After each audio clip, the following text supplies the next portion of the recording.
Welcome students.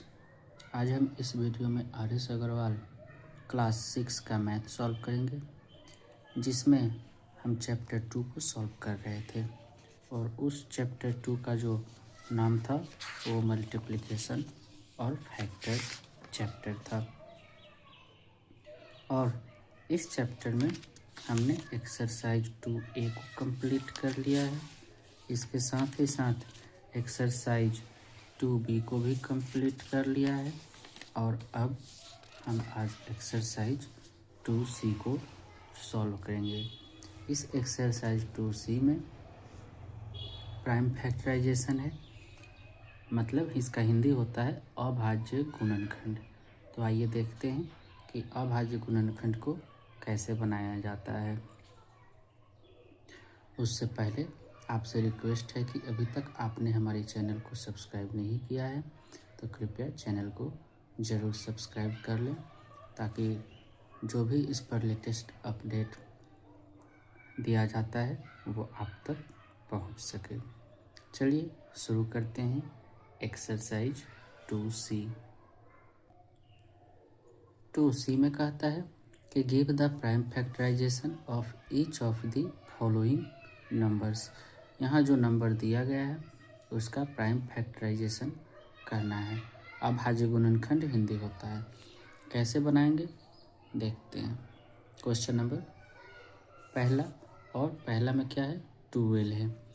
ये बहुत ही आसान एक्सरसाइज है, आपको बहुत जल्द ये बन जाएगा आपसे। और यदि एक दो हम बता दें तो बाकी सारे क्वेश्चंस भी आप खुद से ही सॉल्व कर लेंगे, क्योंकि ये सभी एक ही टाइप के प्रश्न हैं। ठीक है, तो ये 12 है और 12 का प्राइम फैक्टराइजेशन निकालना है।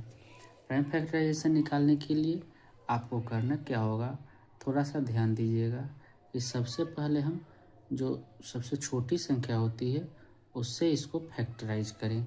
सबसे छोटी संख्या कहने का मतलब है कि 1 से तो हम करेंगे नहीं इसका फैक्टर, क्योंकि किसी भी नंबर को 1 से डिवाइड करने पर उतना ही आ जाता है।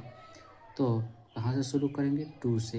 यदि 2 से डिवाइड नहीं होगा तब 3 से चेक करेंगे, 3 से नहीं होता है फिर 4 से, फिर 5 से, इसी तरीके से हम आगे बढ़ते जाएंगे।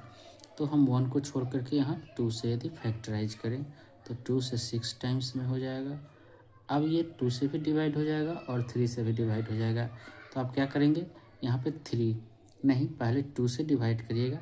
3 से भी हो सकता है, लेकिन ये थोड़ा देखने में अच्छा लगे कि सीक्वेंस से लिखा गया है, इसके लिए आप पहले 2 से ही डिवाइड करेंगे तो 3 टाइम्स में, और फिर 3 का टेबल 3 टाइम्स में, 3 का टेबल 1 टाइम्स में 3 आ जाता है।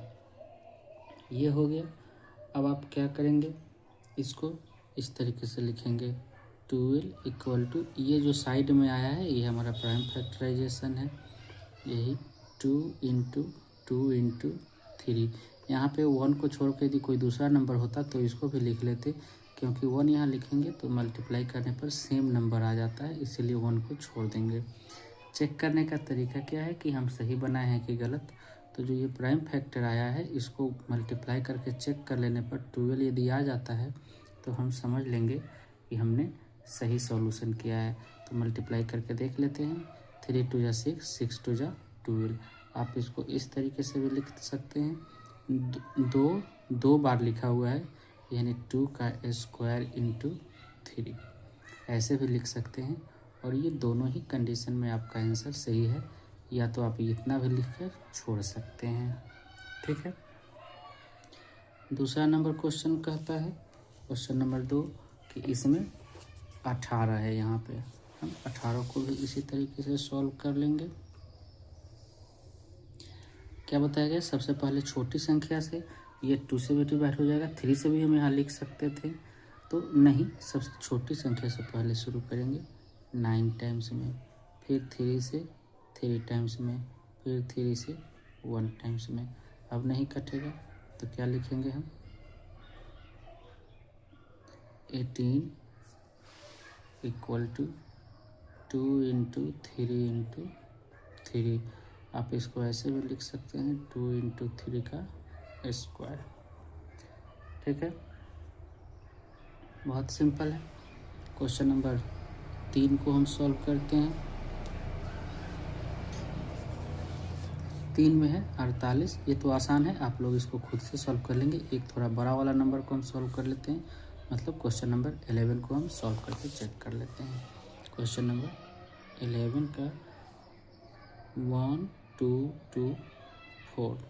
अब इसको सही से और जल्दी बनाने के लिए डिविजिबिलिटी रूल याद होना चाहिए कि वो डिविजिबिलिटी रूल क्या है, आपको बताया गया है। यदि नहीं है पता तो आप देख लीजिएगा। जस्ट इसी चैप्टर के पहले इसी एक्सरसाइज के पहले एक्सरसाइज 2B में इसको बताया गया है। हम इसको चेक करेंगे 2 से डिवाइड होगा कि नहीं। बिल्कुल हो जाएगा, क्योंकि यूनिट प्लेस पे 4 है, तो हम यहाँ 2 से लिखेंगे। आप डिवाइड कर सकते हैं इसको चेक करने के लिए, और तब जितना टाइम्स में ये डिवाइड हो जाएगा वहाँ लिख सकते हैं। डायरेक्ट करने का क्या तरीका है, 2 6 जा 12, 2 1 जा 2, 2 2 जा 4, इस तरीके से। फिर 2 से ये हो जाएगा 306, फिर 2 से हो जाएगा ये 15 और 3, अब फिर 2 से नहीं कटेगा, अब 3 से ये 51 टाइम्स में, फिर 3 से 17 टाइम्स में, और अब ये 17 का टेबल 1 टाइम्स पढ़ लेंगे हम। टेबल भी एकदम कंप्लीट आना चाहिए, मतलब 1 2 2 4 इक्वल टू हो जाएगा ये 2 into 2 into 2 into 3 into 3 into 17। ठीक है, अब इसको हम इस तरीके से भी लिख सकते हैं।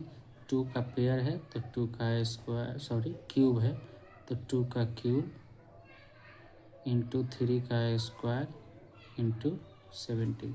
दोनों ही तरीके से आंसर सही है। चेक करने का वही तरीका होगा, आप इन सभी प्राइम फैक्टर को मल्टीप्लाई करके देख लीजिए, इतना आ जाता है तो सही है। ठीक है, ये क्वेश्चन नंबर 11 था।